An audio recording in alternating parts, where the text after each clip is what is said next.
నానిని మేము సూటిగా అడుగుతున్నాం.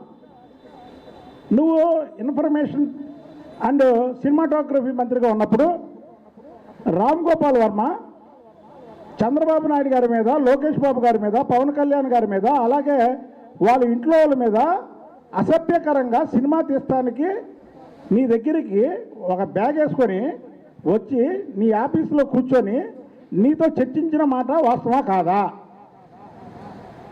దానికి నీ ఇన్ఫర్మేషను, అలాగే సినిమాటోగ్రఫీ మంత్రిగా నువ్వు చేసినటువంటి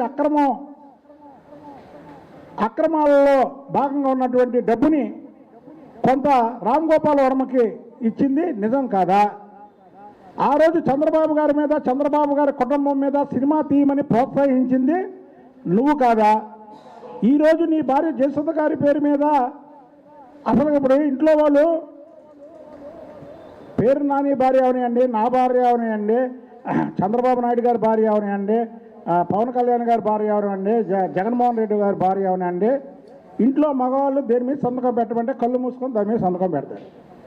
ఇవాళ జయసుధ గారు సంతకం పెట్టించి నువ్వు అక్రమ గొడవను అందులో బియ్యం దోచుకోవడానికి ఆమె పేరుని అసలుకి మా ప్రభుత్వం ఇరికించలేదు, అలాగే ఆఫీసర్లు ఇరికించలా, నువ్వే ఇరికించావు.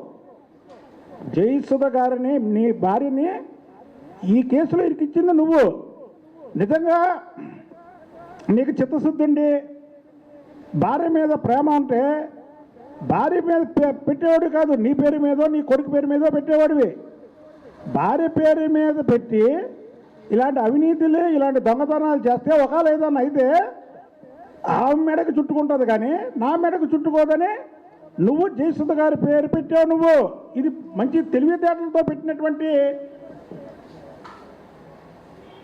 పేరు. ఇవాళ జయసుధ గారు నిజంగానే మేము గౌరవిస్తున్నాం. జయసుధ గారు అంటున్నాం మేము. నువ్వే చెప్పావు మా చంద్రబాబు నాయుడు గారు ఆ జోలికి వెళ్ళొద్దని చెప్పారని. మా